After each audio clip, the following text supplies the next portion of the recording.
Ever since I was a young boy, I've always been different. Not psychotic, demonic, or anything like that.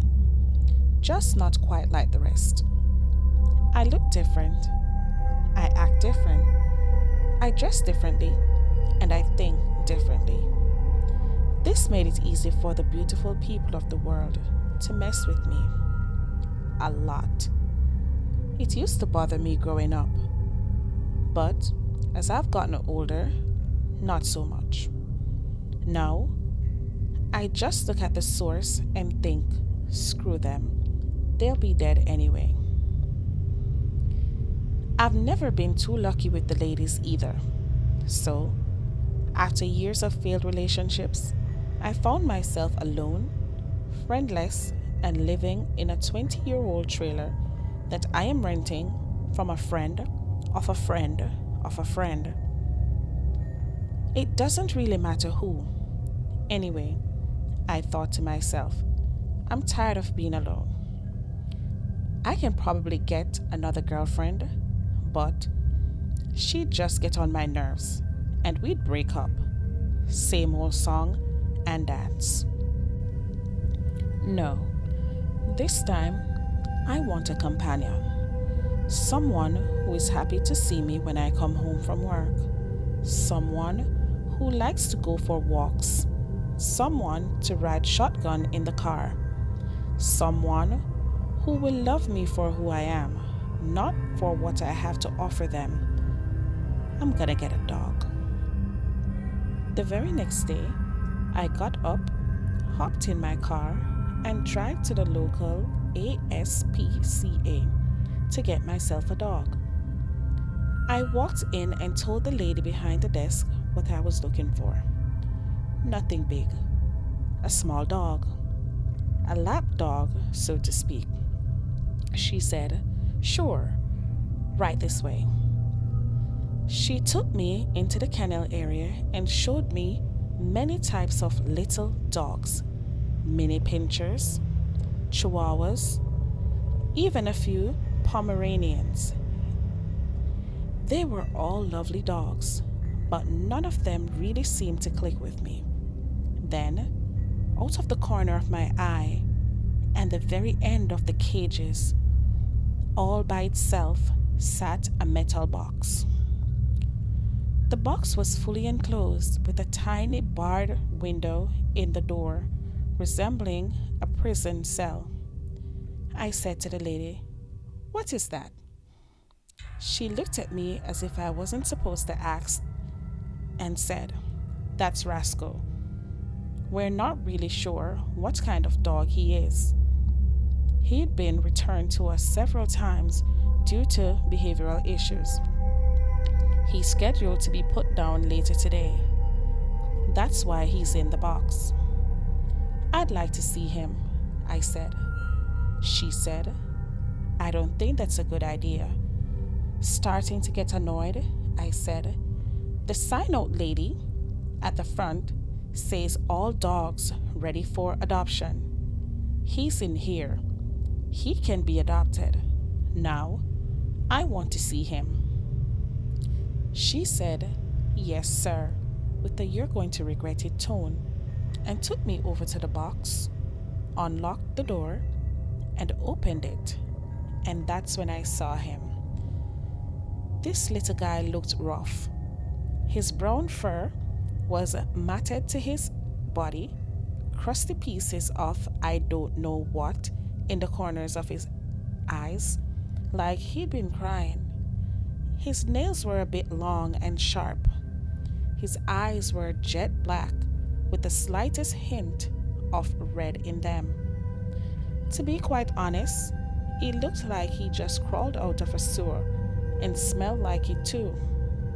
He had an odor that reminded me of the summers I spent helping my uncle at his funeral home. He smelled like death. But he was friendly. He ran out of the box, ran up to me, let me pick him up, and licked my face for what had to be at least 10 minutes. He was wagging his tail and just going crazy with excitement, and so was I. I told the lady, "This little guy ain't dying today. Rascal has a new home." A look of worry fell over her face. After filling out some paperwork and getting his dog license, I took Rascal home. First on the agenda was a bath. He was rather calm in the bath and seemed to really enjoy it. After that, I dried him off and brushed him out. I had to use one of my old brushes since I don't have a dog brush. We went to the local pet store next. I won't mention the name of the place due to legal matters. I'll just say the people there are smart about pets. We got all the necessities needed to take care of my new friend. The drive home started out normal, just driving down the road. I've always been a cautious driver, always doing the speed limit or below. He pulled alongside of me and yelled, "Get out of the way, moron! Learn how to drive." Roscoe went crazy, barking and jumping up on the dash as the guy passed, growling, showing all his teeth, drooling, and clawing the dash. The red tint in his eyes was becoming to be more apparent now. He began banging his head against the windshield in a crazed attempt to get at the guy, hitting it so hard it split his forehead open. Blood ran down his face and the windshield and dash. "Oh my God! What the hell is happening? Roscoe, calm down! Stop! Roscoe, stop!" I finally had to pull to the side of the road. Roscoe is still frantic. I threw an old shirt over his head so he couldn't see. I grabbed him, telling him it's okay over and over again. His body went limp. I thought he was dead. I pulled the shirt over him, and the second I did, his eyes opened. And he was ready to play, like nothing ever happened. What the hell? I took the shirt and I held it over his forehead, stopping the blood. I washed him up fully when we got home, cleaning the dash and windshield as well. We spent the rest of the day playing in the yard and hanging around the house so he could get used to his new home.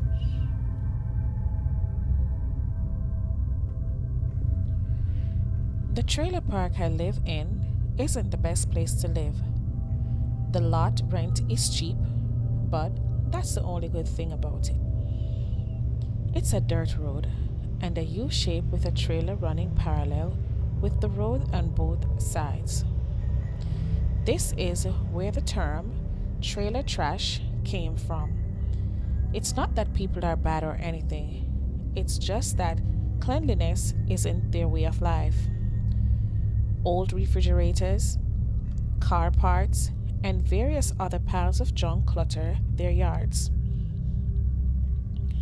The trailer at the end, in front of the park, has been raided a couple of times by local police, and there are always cars pulling in and out there. I think they're selling drugs, but that's none of my business. In the middle of the park is what the park manager calls a playground. It consists of an old beat-up swing set, a rickety metal slide, and a sandbox that most of the cats around here use as a litter box. Most of the older folks here just sit out there and talk all day. No kids ever play there. Who can blame them? It's a lawsuit waiting to happen. The night I realized Roscoe was the perfect friend for me came about 2 months later. That night, while taking him for a walk around the park before going to bed, we passed the old playground. Something told me not to cut through there, just complete the circle around the park and go home. but it was close to my house and I was really tired. At the playground, there were two guys I've never seen before in black hoodies just hanging out. One on the swing and the other on the slide. As I passed them, I heard the guy on the swing say, "Nice dog. Can I pet him?" I said, "Sure." As the one guy bent down to pet Rascal, I heard the cocking of a gun and felt the barrel press hard against the back of my neck. "Give me your freaking money or you're dead," the guy from the slide who had a gun said. The other guy leaped up and grabbed me and slammed me against the slide, dropping the leash in the process. What happened next sent shivers down my spine and filled me with excitement at the same time. Rascal went insane. His eyes turned bright red, skipping the growling and clawing parts and went straight for the guy's neck. He leaped up from a sitting position and grabbed the guy's throat, digging his claws into the side of his neck and ripping out his voice box with his teeth. Blood spewed everywhere as the guy fell to the ground. Rascal was still attached. The guy with the gun ran like a little boy. The guy on the ground was gasping for air, blood pouring out of his mouth and a hole in his throat as he choked on it. He tried to hit Rascal to get him off, but my boy was relentless, biting and clawing at the guy's face, ripping and tearing his eyes out, parts of his cheek, and his entire nose down to the socket. Maybe I'm wrong about this, but I don't care. After years of being messed with, it was great to finally get revenge. I started chanting Rascal on, "Get him, boy, get him, destroy that piece of crap." And that's just what he did. As the guy took his last breath, Rascal stepped back and fell over. His body limp and lifeless, blood covered his snout, with piece of flesh and eyeballs hanging from his mouth. 2 seconds later, he sprung back to life, happy and energetic, chewing on the eyeball pieces like a play toy. "Good boy, Rascal," I said, as I picked him up, staring at the mutilated corpse that lay at my feet, and smiled. "Screw them. Let the cats eat the rest," I said. I carried Rascal home, washed him off, and fed him the biggest steak I had, raw of course, just how he likes it. I had the best night's sleep that I've ever had that night, with Rascal by my side. Homicide detectives and police flooded the park the day after, going door to door looking for witnesses as to what happened. Mrs. Jacob, from 3 trailers down, found the body. She had to be given oxygen and a ride in the ambulance to get checked out. It traumatized her so badly. I'm sorry, Mrs. Jacob. I really am. When the cops came to my door, I, of course, saw nothing, and Rascal was on his best behavior. Laying on the living room floor, pretending to be asleep, I watched as they carried the body away. The cops finished up and went away. I asked my neighbor what happened, and she said, "Some guy was mauled to death last night. The cops think it was some strange wild animal that escaped from the circus that came through about a year ago and attacked the guy." There have been numerous bodies found in the area with wounds such as ones they found today. They're writing it off as that. Roscoe and I couldn't be happier together. He has a loving home and I get to seek revenge. So if any of you from my past are reading this, I haven't forgotten. I will find you. I will get you. Well, Rascal Well,